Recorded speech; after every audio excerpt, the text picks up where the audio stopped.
Hi అందరికీ welcome to Lakshmiraju's kitchen. ఈరోజు simple lunch box recipe cabbage rice చేసుకోబోతున్నాం. ఒక మీడియం సైజ్ క్యాబేజ్ని కట్ చేసి వేడి నీళ్ళల్లో వేసి వాటర్ అన్ని స్ట్రెయిన్ చేసి పక్కన ఉంచేసుకోండి. ఇప్పుడు స్టవ్ ఆన్ చేసి కడాయి పెట్టుకొని అందులోకి ఆయిల్ వేసి ఆయిల్ వేడైన తర్వాత కొద్దిగా షాజీరా, తర్వాత పచ్చిమిర్చి, అలాగే కొంచెం కరివేపాకు కూడా వేసుకొని ఇవి కొంచెం ఫ్రై అయిన తర్వాత ముందుగా కట్ చేసి పెట్టుకున్నటువంటి క్యాబేజ్ని కూడా వేసేసుకొని హై ఫ్లేమ్లో ఒక 2 మినిట్స్ ఈ క్యాబేజ్లోంచి వాటర్ అన్ని ఎగిరిపోయేంత వరకు కూడా కుక్ చేసుకొని కొద్దిగా పసుపు, కొంచెం అల్లం వెల్లుల్లి పేస్ట్ కూడా వేసుకోండి. అలాగే రుచికి తగినంత సాల్ట్, కారం కూడా యాడ్ చేసుకొని కొంచెం పెప్పర్ పౌడర్ వేసుకోండి, 1/2 టేబుల్ స్పూన్. ఇది టేస్ట్ అండ్ ఫ్లేవర్ చాలా బాగుంటుంది. అలాగే కొంచెం ధనియాల పొడి, కొంచెం గరం మసాలా కూడా వేసేసుకొని బాగా ఈవెన్గా మిక్స్ చేసుకొని కొంచెం వాటర్ వేయండి. ఎందుకంటే ఈ క్యాబేజ్కి ఈ ఫ్లేవర్స్ అన్నీ బాగా పట్టుకొని చక్కగా ఉడికిపోతాయి.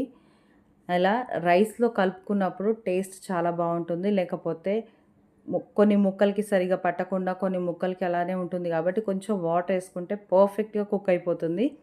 ఇలా మొత్తం క్యాబేజ్లోంచి వాటర్ అన్ని ఎగిరిపోయిన తర్వాత ఇప్పుడు వండి చల్లార్చుకున్నటువంటి రైస్ని వేసుకోండి. మీ క్వాంటిటీని బట్టి, అంటే ఒకరు తినే రైసా, ఇద్దరు తినే రైసా మీరు వేసేసుకొని మంటని మీడియం ఫ్లేమ్లో అడ్జస్ట్ చేసుకొని క్యాబేజ్ అలాగే రైస్ ఈవెన్గా మిక్స్ అయ్యేలాగా కలుపుకోండి. ఇలా చక్కగా కలుపుకొని ఒక 2 మినిట్స్ సిమ్లో మూత పెట్టి కుక్ చేసుకున్న తర్వాత ఇప్పుడు పైనుంచి కొద్దిగా కొత్తిమీర వేసుకోండి. అలాగే కొంచెం లెమన్ జ్యూస్ వేసుకోండి, టేస్ట్ చాలా బాగుంటుంది. ఇవన్నీ వేసేసుకొని ఒక 2 మినిట్స్ సిమ్లో పెట్టేసి స్టవ్ ఆఫ్ చేసిన తర్వాత మరొక 2 మినిట్స్ స్టవ్ పైనే ఉంచేసి వేడిగా సర్వ్ చేసుకొని తింటే క్యాబేజ్ రైస్ అదిరిపోతుంది.